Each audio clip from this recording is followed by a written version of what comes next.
Padahal orang lain yang Anda ceritain itu mau masuk ke bengkel yang sama. Akhirnya balik dah. Beware. Waspada, jangan. Saya yang sudah mencoba akhirnya jadi apa? Bravo.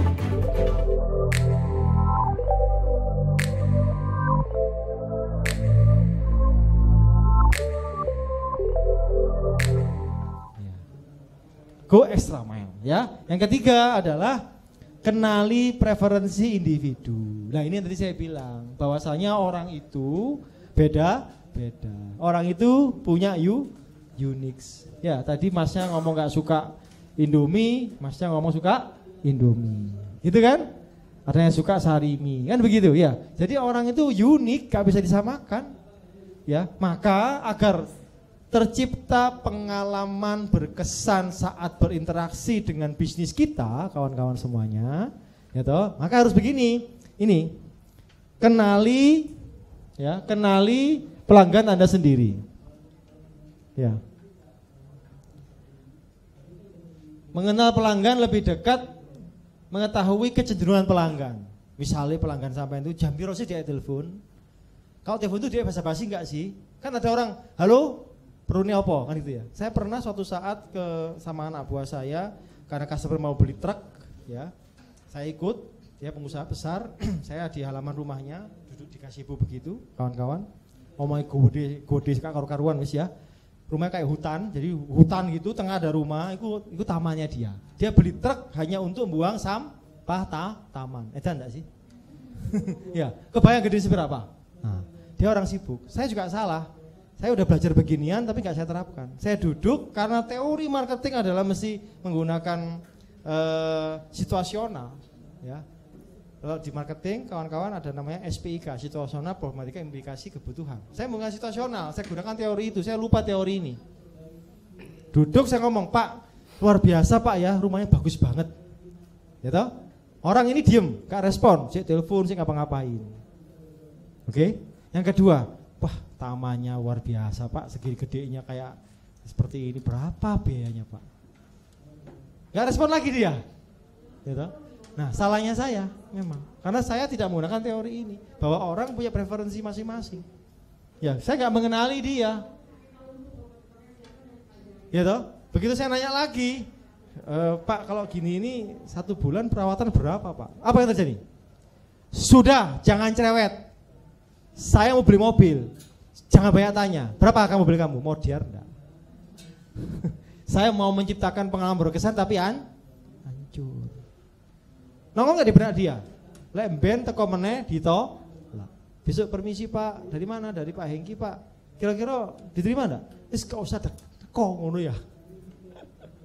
Itu kawan-kawan. Kita mesti mengenali, ya kan, kenali pelanggan Anda sendiri. Seperti apa kebiasaannya. Nah, kalau kawan-kawan punya pelanggan yang memang loyal segala macam, sebisa mungkin Instagramnya dipegang, Facebooknya dipegang.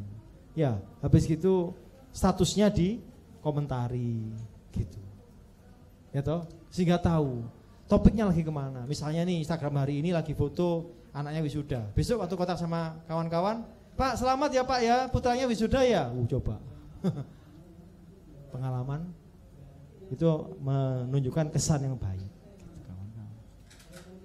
Nanti diajarkan ke orang kantor, ya, menciptakan pengalaman berkesan, ya. Terus catat tentang pelanggan Anda. Wah kalau bisa ini sih istimewa.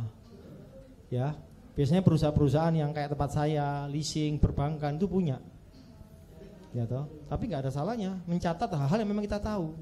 Kapan tanggal ulang tahunnya, ya, dia tinggalnya di mana. Coba kalau kita ke hotel datang sudah kesekian kalinya, saya takoi Pak pinjam KTP-nya, nggak mau enggak awakmu? Saya sering kali begitu. Ya karena tugas kantor, gak punya pilihan lain dengan tempat yang saya datengin, saya ke hotel yang sama. Pak permisi pinjam KTP, rasanya kudu tak tabok ya om. Mangkal kenapa? Dia tidak melakukan pencatatan gitu. Ya kalau saya bisa berontak nggak ke hotel itu, pasti akan saya tinggal, betul apa tidak? Karena waktunya kepepet, nggak ada pilihan lain, ya sudah terpaksa. Kan gitu, terpaksa saya pakai hotel itu. Tapi begitu saya punya kesempatan lain, saya akan pasti pindah. Ya, kenali pelanggan Anda, ya. Buat mereka merasa spesial, melayani pelanggan sesuai dengan spesifik mereka, mulai dari hal-hal yang kecil. Jadi waktu lalu itu salesman saya itu punya customer yang suka kerudung. Ya, suka kerudung. Dia amatin setiap kali kontak datang ganti terus kerudungnya. Wah, ini kerudungnya enggak mahal sebenarnya, ya. Habis gitu pada saat dia beli, waktu delivery, disediakan mobilnya, dia buka tuh bagasinya, ada kerudung. Loh, ini kerudungnya siapa? Spesial saya serahkan, saya berikan kepada ibu sebagai ucapan terima kasih saya karena ibu percaya kepada saya untuk beli mobil. Coba. Besoknya, Mbak, temanku beli. Mbak, temanku beli. Oh, coba. Profit. Ya.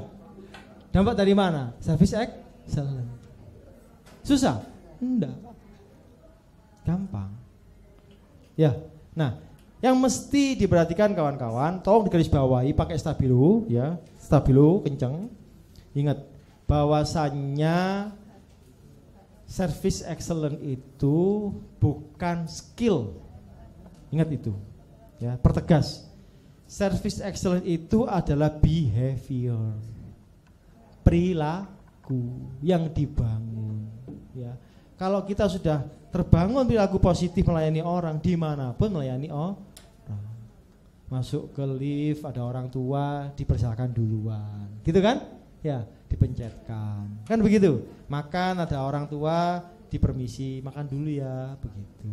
Karena nggak bisa kalau bicara behavior, kalau bicara service excellent, bicara skill nggak bisa. Skill itu akan digunakan sesuai dengan porsinya. Ya, tapi kalau behavior akan muncul dengan sendirinya saat dia dibutuhkan. Maka ingat kawan-kawan semuanya, kalau kita tidak membangun role model dalam bisnis kita, sehingga orang lain tidak tahu harus seperti apa, maka nggak akan terbangun behavior. Gitu. Ya. Jadi mesti kasih contoh. Begini ya, terima telepon, nanti semua begini ya, begitu. Kalau ada orang telepon begini ya, kalau ada orang datang begini ya, bukain pintu, persilakan duduk, tawari minum, begitu. Agar apa? Menjadi kebiasaan. Gitu. Ya. Kalau tidak, ya akan muncul sebagai skill. Kalau skill, gini, kudu urusanku. Pernah nggak begitu? Kudu bagianku. Urusanmu itu, urusan bagian servis, urusan bagian gudang, begitu kira-kira kawan-kawan. Ruwet gak urusan begitu? Padahal kalau perusahaan tutup, melok sedih. Kalau perusahaan kita ini tutup, banyak gara-gara customer kita itu buat moodnya jelek, ya, ngomong kemana-mana, menjadi provokator. Terus orang yang tadinya mau datang ke tempat kita karena terprovokasi jadi nggak mau, yang rugi siapa? Sendiri. Diterima kawan-kawan? Ini lihat. Ya, nomor 4, berdayakan pelanggan. Ya. Berdayakan pelanggan. Maksudnya bagaimana nih? Menanggapi umpan balik pelanggan. Jadi kalau pelanggan tuh komplain, marah-marah, ngasih masukan, itu mesti ditanggapi, didengarkan. Bila perlu, apa yang menjadi harapan mereka dipenuhin. Tadi kayak yang tadi saya bilang, kamera, gitu ya. Gitu. Nggak salah sih. Kodak nggak ada salahnya. Tapi dia nggak mau mendengarkan pelanggan. Ya, sebenarnya begini. Pelanggan itu siapa sih? Coba, konsep pelanggan. Pelanggan itu siapa? Ayo. Siapa pelanggan itu? Hah? Customer loyal, apa lagi? Pelanggan secara umum. Siapa? Orang pakai jasa atau produk kita? Repeat, apalagi? Yuk kita sama-sama luruskan. Biar habis ini kita ingat kita bicara customer excellent, bicara behavior. Maka kita bicara pelanggan. Karena nggak ada gunanya service excellent nggak ada pelanggan nih. Gitu? Kaum astral, nggak mungkin tuh ya, betul ya? Saman service excellent, yes. Siapa pelanggannya? Astral, gitu kan? Demit dan kawan-kawannya repot urusannya kan? Nanti saingan sama Ibu Siti Nampi nanti. Ya sama Roy, siapa nama itu?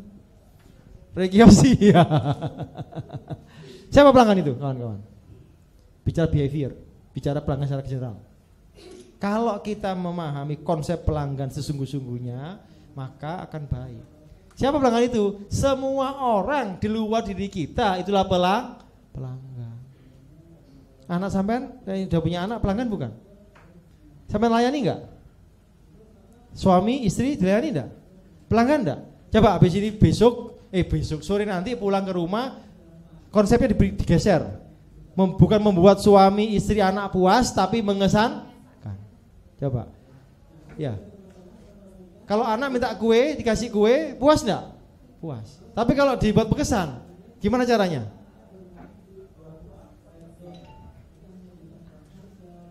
Tanpa minta pun dibawain, betul?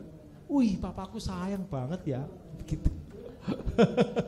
Ya, wah, calon suamiku, calon pacarku, ya, calon istriku, ya toh, calon mertuaku, ya kan? Atau mertuaku yang sudah mulai cerewet, ya toh? Nah, coba, behavior kawan-kawan, coba itu, pakai teori ini, ya, rungokno, coba, ono mertuamu ngomel, kon rungokno terus kon turuti, seneng nggak? Seneng. Meskipun nang buri ngedumel awakmu kan. Ini contoh, ya kawan-kawan, contoh ya. Nih, libatkan pelanggan dalam membangun layanan. Maksudnya bagaimana? Pelanggan lebih tahu yang mereka butuhkan, libatkan mereka dalam penyediaan layanan. Mesti nanya, Pak, Bu, seperti apa sih yang Bapak Ibu harapkan? Menurut Bapak Ibu bagaimana yang terbaik? Kita menjadi agent kalau kita di kantor sebagai PIC layanan atau customer relation, ya ini harus kita lakukan untuk hearing, mendengarkan apa yang pelanggan mau. Kalau kita owner, kita dengarkan. Siapa kita dengar kalau kita owner? Karyawan kita dan pelanggan kita. Karena employee happiness akan menghasilkan layanan prima. Layanan prima adalah service excellent. Kalau kita owner, coba lagi di owner punya karyawan atau sampean lah bentino di seneni ambek juragan sampean. Mau angkel enggak? Bila perlu provokasi, Pak, ben-ben ojo rene nang kono lho, Pak, iki tak referensi. Ngono enggak sih? Ben nang bangkrut perusahaan iki, ngono kan? Ya gitu ya. Jadi kalau yang owner, ayo kita berpikir bagaimana melayani karyawan kita, employee happiness gitu ya. Kawan-kawan jelas ya? Clear? Kayaknya akan sedikit terlambat, mungkin dikit kan tadi kita mulainya juga molor 10 menit ya gitu ya. Gak apa-apa ya? Gak apa-apa ya? Sepakat? Sepakat enggak? Ku ngomel awamu. Kan saya enggak service excellent nanti kan. Belajar service excellent tapi enggak excellent. Repot urusannya ya. Saya lanjutkan ya, cepetin. Nah, ini ya. Kalau kita enggak siap, maka bisnisnya enggak bertumbuh. Artinya kita lost opportunity. Gitu ya. Nih, recognize individual preference. Dengarkan suara pelanggan, memberikan reward sama pengakuan. Kalau memang kalian atau kita ini mengecewakan pelanggan, sampaikan, Pak, mohon maaf sekali. Tidak bermaksud hati saya mengecewakan Bapak. Mesti begitu, jangan nggak diakui. Atau sebaliknya, terima kasih sekali, Bapak sudah loyal di perusahaan saya. Apa yang saya berikan untuk Bapak sebagai bentuk terima kasih kami karena Bapak sudah loyal pada perusahaan saya. Oh no, mesti. Senang nggak begitu? Atau kamu siapin satu gift tertentu, Pak, sebagai bentuk terima kasih kami karena Bapak sudah loyal, kami berikan